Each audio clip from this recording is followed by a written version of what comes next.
Se você olhar a Amazônia nas primeiras horas do dia, vai ver uma cortina branca de nevoeiro. Por décadas, achamos que isso era só água evaporando. Estávamos errados. Cientistas acabam de revelar que existe algo vivo e invisível viajando no meio dessa névoa. Antes de te contar que segredo é esse, já se inscreve aqui no canal para ajudar a gente a chegar nos 10 milhões de parceiros e curiosos. Vamos nessa?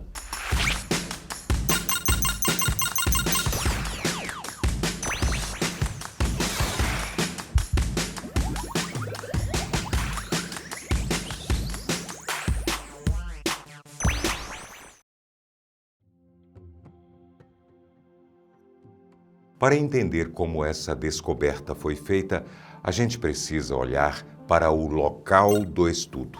No meio da reserva de Uatumã, a 156 quilômetros de Manaus, existe uma torre de aço gigante cortando a floresta. O nome dela é ATO, Observatório da Torre Alta da Amazônia. Para você ter uma ideia do tamanho, imagina a Torre Eiffel inteira cravada no meio da Amazônia.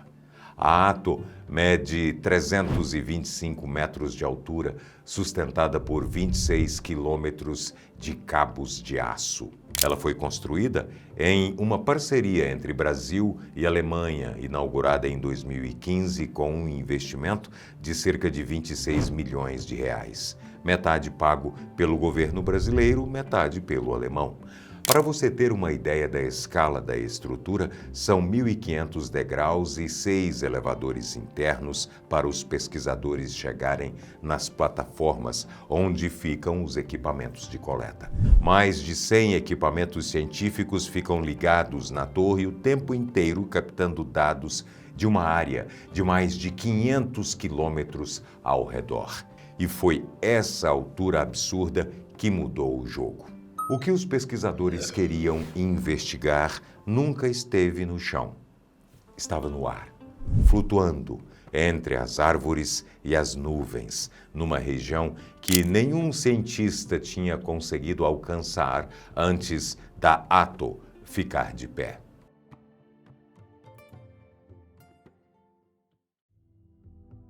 A pesquisa não aconteceu do dia para a noite, não. Foram 4 expedições longas, cada uma com cerca de 45 dias de coleta, coordenadas pelo químico Ricardo Godoy, da Universidade Federal do Paraná. A equipe subia na torre durante a madrugada, bem na hora em que a neblina se forma. Quem ia para o campo, na linha de frente da coleta, era a pesquisadora Bruna Sebem, na época, aluna de mestrado de Godoy. Ela ficava ali em cima das 3 da madrugada até as 7 da manhã, com lanterna na mão e equipamento de segurança preso à cintura. O aparelho dela aspirava as gotículas suspensas no ar e guardava cada uma em uma garrafinha. E essa rotina não era nada confortável. Chegar até a plataforma certa, no escuro, virou parte do trabalho. No total, foram 13 nevoeiros capturados e levados para o laboratório. Lá, os pesquisadores usaram uma técnica de laser que consegue iluminar a água e contar cada célula ali dentro. E os números assustaram. Uma pequena amostra, 1 mililitro de água da neblina, tinha até 80 mil células microbianas. É uma multidão de vida boiando no nevoeiro. A ciência já sabia que o vento carregava poeira e pedaços de folhas secas, mas encontrar essa densidade de bactérias e fungos vivos dentro da umidade da Amazônia foi uma surpresa inédita.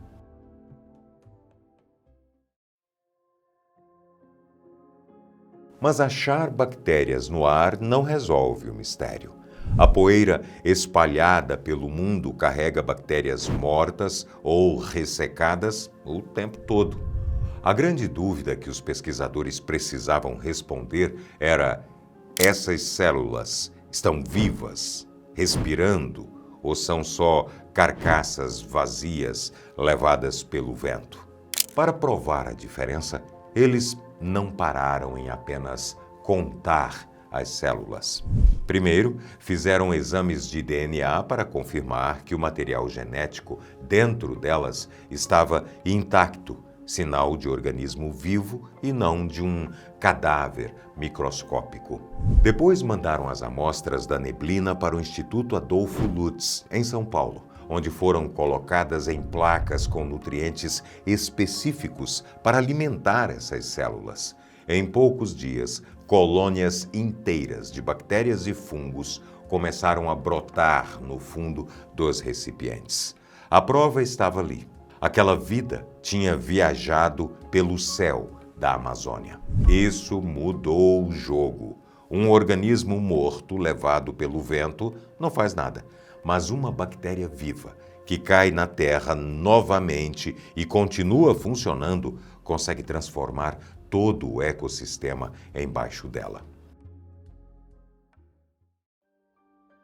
A equipe identificou 15 espécies vivas no nevoeiro, 8 bactérias e 7 fungos. Mas o achado mais importante não foi o número, foi descobrir o tipo de trabalho que esses organismos fazem. 2 nomes ajudam a explicar bem essa função. Um deles é o fungo Aspergillus niger, capaz de soltar substâncias que dissolvem nutrientes presos no solo, fazendo com que as plantas consigam absorver tudo pelas raízes. E a Serratia marcescens, que é uma bactéria comum em ambientes vegetais, também é envolvida na decomposição de plantas. No chão da floresta, juntos, eles quebram madeira podre e folhas secas, transformando tudo em nutrientes para o solo. E essas não são as únicas habilidades dessa turma microscópica. Estudos anteriores do mesmo grupo já tinham identificado no ar da Amazônia bactérias capazes de capturar o gás nitrogênio solto na atmosfera e transformar em um nutriente que as plantas absorvem pelas raízes. Ou seja, os cientistas descobriram que o céu da Amazônia está carregando exatamente a equipe de faxina e nutrição da floresta. Mas como essa turma microscópica sai do chão úmido e vai parar lá nas nuvens? A resposta é pura física. De noite, a temperatura da Amazônia cai. A umidade do ar esfria, formando gotinhas de água perto do solo, criando um nevoeiro que cobre a floresta por baixo, abraçando os troncos e as folhas molhadas. Quando o sol nasce, o ar esquenta rápido e o ar quente sobe. A neblina inteira é puxada para cima, atravessa as árvores e ganha o céu. Foi o físico Heitor Evangelista, da Universidade do Estado do Rio de Janeiro, quem batizou esse efeito natural de elevador biológico. Os fungos e bactérias que estavam quietos nas folhas pegam carona nessas pequenas gotas de água e sobem juntos. Chegando lá no alto, o vento entra em cena e sopra essas pequenas vidas por dezenas de quilômetros, às vezes saindo de uma área da floresta e indo parar em outra muito distante em questão de poucas horas. Cada amanhecer na Amazônia é, na prática, um voo coletivo invisível por cima das árvores.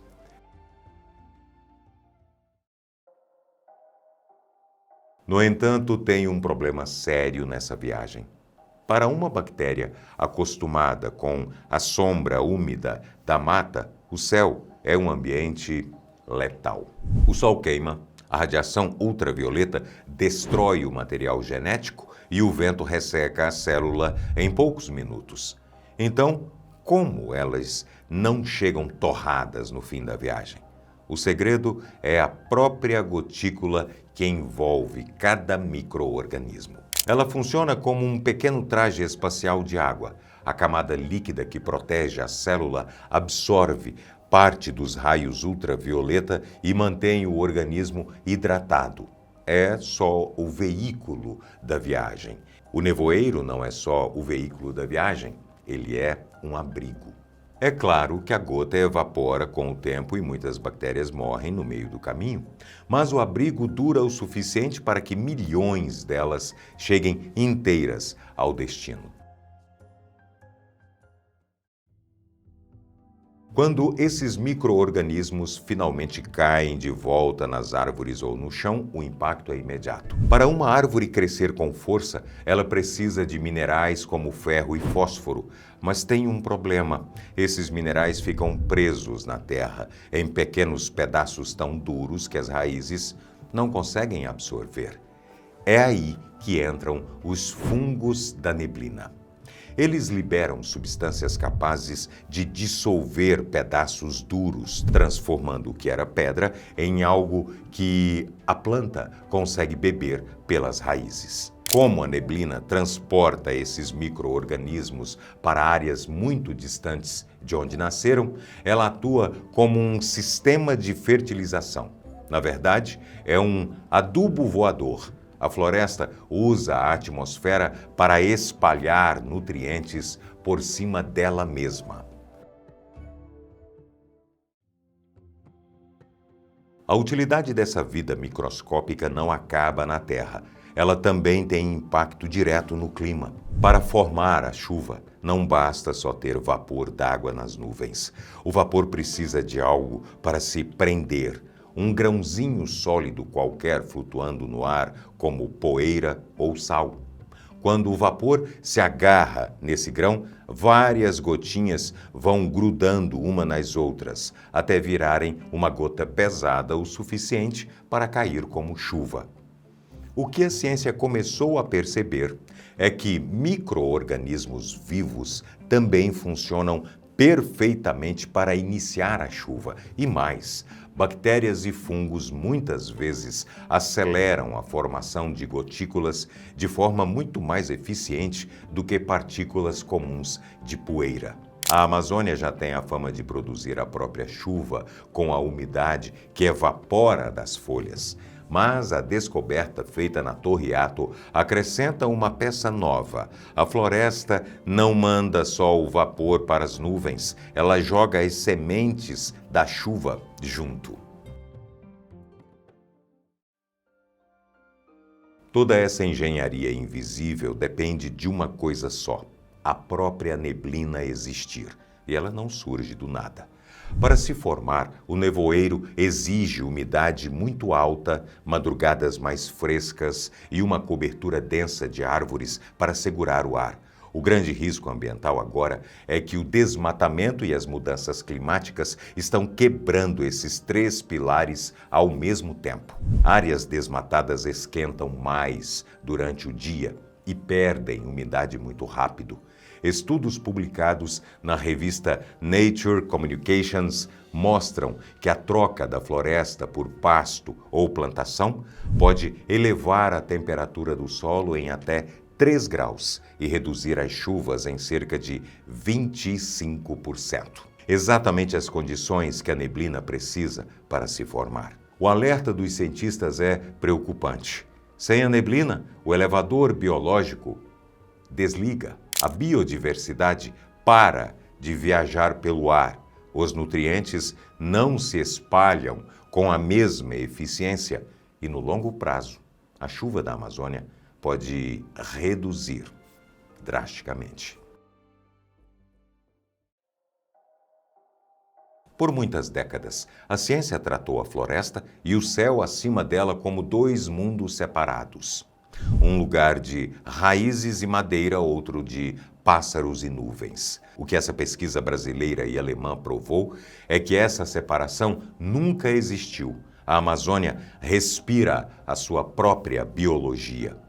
Ela puxa seus habitantes microscópicos do chão molhado, embala em gotículas de neblina, joga tudo em direção às nuvens e usa esse sistema para adubar terras distantes e fabricar a chuva da América do Sul. Essa descoberta mostra que o maior bioma do planeta também é a maior fábrica viva operando no ar. E até pouco tempo atrás, a gente nem conseguia ver isso a olho nu.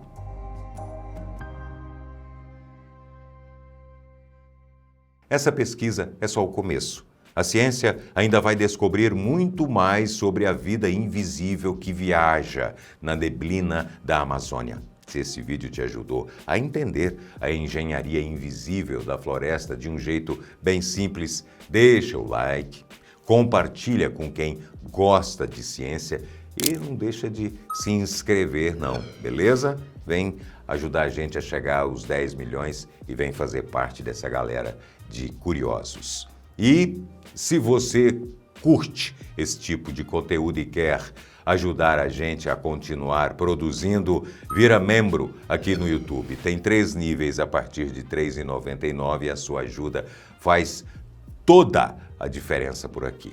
Beleza?